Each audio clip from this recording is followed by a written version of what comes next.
Hello there. So in this video, we're going to wrap an album cover or create an album cover using cardstock. So I've already put my cardstock together. If you notice, I have quite a bit of seams here, and that's because this album is big. This is an 11 by 9.5 inch album, and it has a 3.25 inch spine. So this is what the album looks like right here. So this is a sample I created using P3 tape. If you want to watch that video, I will link it down below so you have access to the video on creating an album cover using P3 tape. And I will also link you down below to the P3 tape. So I created this really large piece of cardstock using Maker Basics brand cardstock. The black 80 pound, it is also linked in the description box below. This chipboard is Maker Basics chipboard, 70 points. It's heavier than a medium weight chipboard, also linked in the description box below. Now, this video is not about measurements. This video is about technique on how to create an album cover using cardstock. All right, so I've created my wrap, what I like to call a cardstock wrap. Now, my recommendation for a cardstock wrap is double-sided tape, not glue. All right, that is my recommendation. I'm not saying you cannot use glue. I am saying my recommendation is double-sided tape. It is just gives you a nicer finish product. If you do not have double-sided tape, it is okay. You can use glue. The first thing you want to do is draw a line along the bottom of your cardstock wrap. Okay, and again, this video is not about measurements or a project. It is about creating an album cover using cardstock as a wrap. Now, whoopsie, you want to hold the ruler straight, guys. Hold it straight. So this 1-inch line is going to help you significantly. Okay. And normally when you work on one of my projects, I give you all these measurements so you don't have to do the math. All right. If I wrap my album in cardstock, I give you the measurement. If I do P3 tape, I give you those measurements. All right. So you can absolutely find all of this in any of my projects, right? But this is again about the album cover. Now, the next thing, my recommendation is to put double-sided tape on your cardstock wrap. Some people in the past, not some people in the past, I've put my tape on my chipboard pieces. But then I got to put tape all the way around the perimeter once again. So I'm just going to put tape on my cardstock and be done with it. Now, sometimes you will have extra, quite a bit of extra cardstock. Like I'm going to trim some off. I cut my cardstock larger purposely because I want wiggle room. Because listen, I make a bazillion mistakes every single time. All right. So if you do not want to have to cut tape off of your excess cardstock and feel like that's wasteful, then put your tape on your chipboard. Okay. These pieces that I cut off with excess tape, I save them. I use them as what I call a patch. So it doesn't really, I don't feel it like a waste. I'm using this giant 6-inch roll tape, which is my brand of tape, Maker Basics tape. All right, to tape this up. Can you use 1/4-inch tape, 1/2-inch tape, 3/8-inch tape? Absolutely. But this gets the job done a lot faster. And it's going to be a little tricky for me to get this done because my tape is not as big. My desk is not as big as this giant piece of cardstock. So I'm going to speed this up. All right, because there's no reason why you should have to witness this. I like to put my cutting mat under here because I work on paper. So I rather not have to deal with my tape getting stuck everywhere, right? Because it's quite annoying. Then I just trim it off with a ruler. And now I'm just going to speed this up, guys. Okay. So there's your first one. And I just keep on going. Keep on going until I'm done all the way. All right, so let me get that done.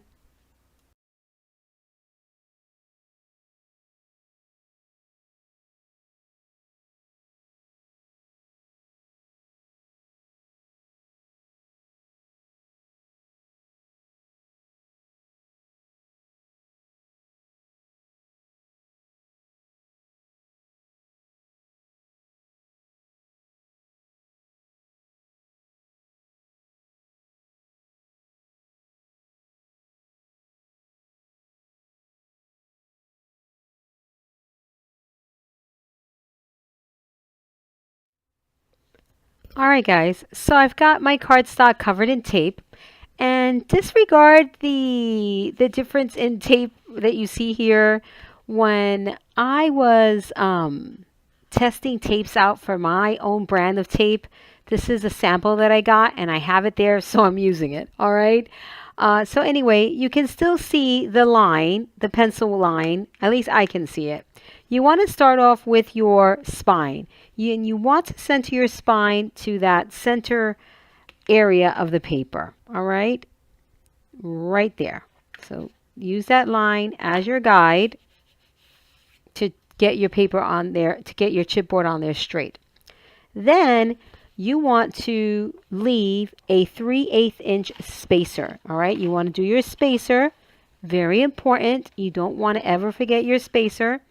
So I have some tape backing here that I'm going to use. You know what? Let's say you don't have that, right? You can put more tape. You can use 3/8 inch spacer tape on top of this tape, because excess tape never hurt anybody. All right, it's just what I do. I'm not changing it. All right, so there's my spacer tape. If you don't want to do tape again, just use a ruler and a pencil to make your line. You want that tape to be absolutely butted up against the chipboard. You don't want any more space than 3/8 of an inch. All right, so tape on tape is not that fabulous. It's hard. If it gets stuck, just go with it, guys. All right, go with it. Now you want your front cover or your back cover. Butt it up right against that spacer tape, please. Right against it. Don't worry about what this line is doing over here. Okay? And now this one. So you see why I have switched over to P3 tape? Because it is just such an enjoyable process. You get spoiled and then you're never going back, right? But there you have it. Done. Now, what you want in an album, in a cardstock wrap, is 1 inch all the way around. All right, outside of the length and width of your album cover. All right, so this is the cover. These 3 pieces create the cover. So you can, once again, cut your paper exactly to size. I rather trim because I'm a hot mess, guys. I've been crafting for many, many, many years, and I make mistakes all the time. That's why when you guys tell me that you make mistakes, and it happens. It is a part of the crafting process. Nothing for me is ever perfect. Ever, ever, ever. All right, so cut off the excess. If you don't want to go through this, then cut your paper exactly to size. So all that tape backing I have, my friends, guess what? I throw it right back on here, and I save those bits because I will use them as a patch. What's a patch, you say, Kathy? You'll see it in my projects, guys. You'll see. I use all sorts of patches in all sorts of different places. So you want to trim around like so. You just want 1 inch. So this is a little over 1 inch, but I can live with that. So I'm dealing with that. Okay. Oh, well, this is a little over 1 inch, but again, I can deal with that. All right. If you can't deal with it, trim off the excess, okay? All right, now what you're going to do is you're going to miter the corners. So see, now you don't have to add tape again, okay? You don't have to bother adding tape. So we're mitering exactly the same way we did when we did the P3 version. You're going to cut 1/4 of an inch away from the corner on the diagonal. So here's my corner. Whoop, here's my corner. You want 1/4 of an inch away, okay? And I may regret this. I think I want to cut off the excess because it's just it's a bit much. It's a bit much, cat. Cut it off. Don't be the lazy crafter. Let me turn it this way. I'm being the lazy crafter. I have coined myself the lazy crafter, guys. So let's cut that inch off, shall we? Let's cut the excess off. Don't be lazy crafter, Kathy.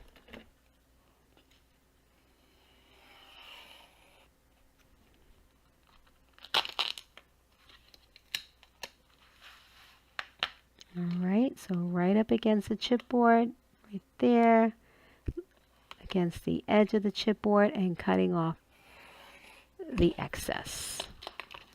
One more cut.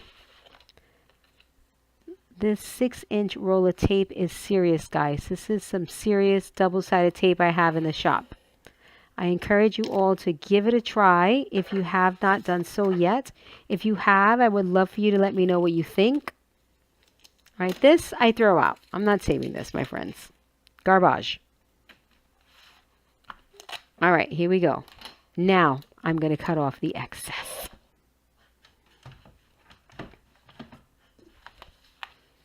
Okay, there. So I like to position my scissors about 1/4 of an inch away. That looks good. You can use this as a template, and it's easy when you have the tape on here because all you got to do is put it on that edge, you stick it down, and then you use that as your guide for cutting. And that's if you have that perfect inch all the way around. Sometimes I don't have that perfect inch all the way around, so you got to be careful about using previous pieces as templates because you may screw up. Okay, that's only if you have a perfect inch all the way around with that apply. And I think I did it on this side, so I may be short on that corner. But I have a fix for that too. Now you want to remove the tape backing from in between your chipboard pieces. Remember we did that with the P3 tape. So now everything is pretty much the same as the cover with the P3 tape. Pretty much the same, guys. Right. All right. So now what you want to do is you want to train with cardstock. You have to kind of train the paper to fold because you can't really pull and stick the way you can with P3 tape. Okay. So you want to burnish along that edge. Make sure you have a nice fold. And now you want to start in the corner, right? So pulling and sticking. So you got to work harder here, my friends. Pulling and sticking. You're still stopping about an inch shy of the edge of the cover. Pulling and sticking. Pulling and sticking. You're still stopping. Now you're going here in the center. Notice you still have those little hills there, right? So now you're going to mosey on over, pulling and sticking, and you want to kind of shift that into this area here. You kind of still have those little hills there, all right? That's what you want. So it's just easier with cardstock when you use your burnishing tool. So you want to drop it along the edge of the spine and then along the edge of the cover. Okay, and you want to do that. See that? Right there. And then here along the edge of the spine, push and stick it. So when you're using cardstock, sometimes you may want to feel the need to bend your cover because the cardstock is not as forgiving as the P3 tape. The P3 tape is fabric. So you have to be careful when you're using cardstock. All right, so I recommend that you bend. You flex your cover. Okay, when you're doing this. I have to work this way. I don't know why I'm doing that to myself. All right, and you have to work just a little bit harder, guys. You just got to give it a good burnish in there. All right, so you want that tape and that cardstock to make contact. Give it a good burnish. Fold, right? And then you have, see the stupid things I do? Oh my God. Oh my gosh. You want to fold in there, fold back, make sure that they're together, and look at how beautiful that looks. Okay? All right. I always say, I don't know why you guys watch me because I'm a hot mess. All right. Fold. Fold and train that cardstock to fold over the edges, not each, over the edges, right? And I'm going to go ahead and burnish. Careful you don't get a paper cut. Oy, I've gotten many of paper cuts doing this. I get too close and I swipe. Woo-wee. That feels good. All right. Now that we've done that, again, we're going to wrestle with this a bit, right?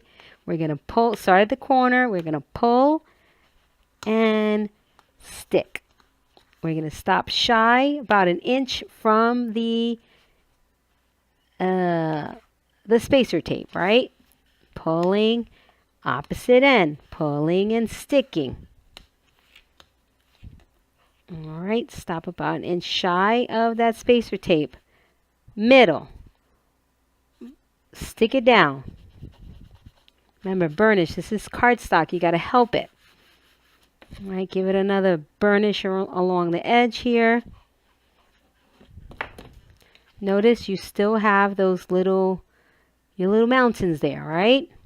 So now you're going to flex your cover just a little bit. Shift that little mountain to the gusset. Do you see it? Am I seeing this? What am I seeing? Yeah, I see it right there. Ah, there it is. There you can see it. See how I kind of moved it? Moved it right in there. See, now this one, I got to move. Where am I here? Got to move that away. All right. So if you bend a little, there we go. Kind of trap it. Almost like if you're creating an ear pocket, right? There it is. There they are. 1 and 2, my friends. There they are. All right. But again, you got to wrestle with this a little bit. So you want to drop, because the cardstock is thicker, so drop your bone folder right in there, push it in, and then burnish or press down against the edges of the chipboard. You have 2 edges here. You got the edge of the cover and the edge of the spine. All right, so you got to do them both. Here, the same deal. So you got to kind of drop that little bubble in, and then press against the edge of both of the chipboards. And with cardstock, you have to flex a bit. All right, you have to flex your cover.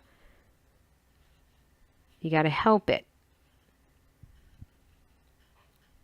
Okay, so there you go. And then burnish and burnish. And you got yourself, guys, a cover, a spine area that the likelihood of cracking, boop, just went down to this much. All right. Even if you put pattern paper over this, I show you how to wrap your spine. So wait for that video. All right. There's also technique for wrapping a spine. Oh my God, I did the same thing again. Somebody help me. All right, here we go. So if you watch the P3 tape video, same action over here. We are tucking the excess cardstock that kind of wraps around the corner, kind of hides your corner. You kind of tucking it in. I like to call it tapering. So we're going to follow this taper here, right? So you see it's straight and then it tapers off. You want this excess cardstock to follow through with that taper. So you're going to push it in, cover that corner, and then you want to stick it onto itself. right? You want to stick that excess onto itself. See how we kind of made it follow? See, it's no longer straight now. See, that's straight. See, that is now kind of following that taper. All right, I like to use my bone folder for this also. So you want to drop it right in that corner and flatten that out. So see, watch. Push that in, so you're kind of following through with that taper. And then you just want to create a nice, stick all that excess cardstock right onto the tape. Right, see that? It's no longer straight out. Now it follows a bit of that curve there. See how that's straight right there? So you're going to tuck that in. All right, so let me see if I can come in a little bit close here. It's just hard for me because I cannot burnish up in the air like this. So you're literally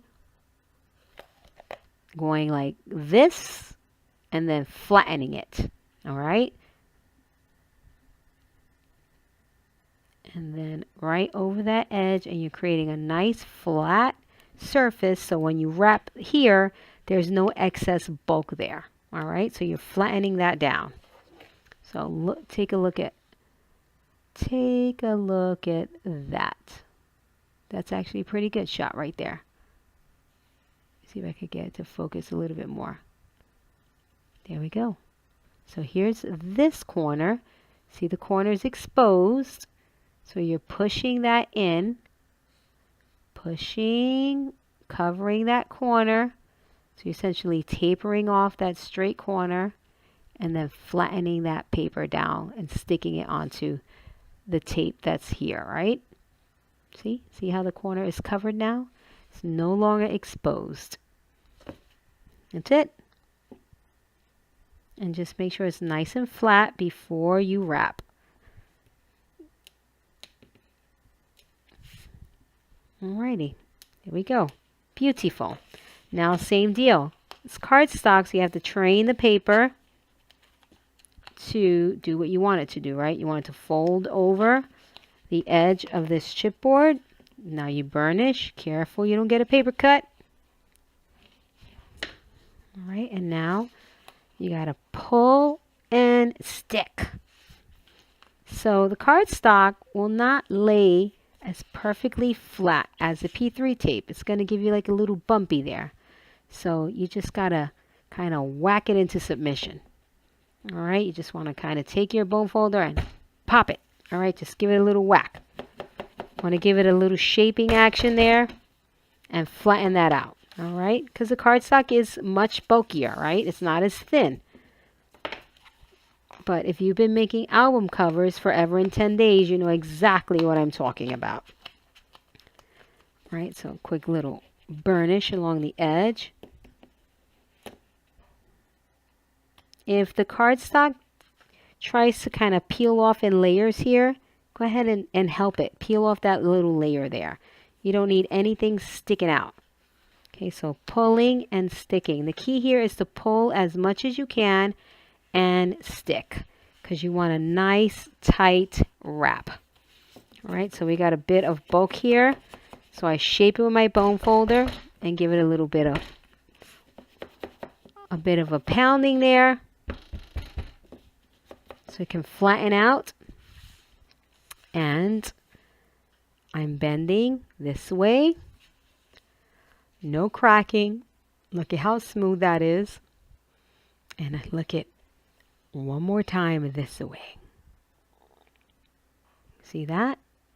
No, nothing happening.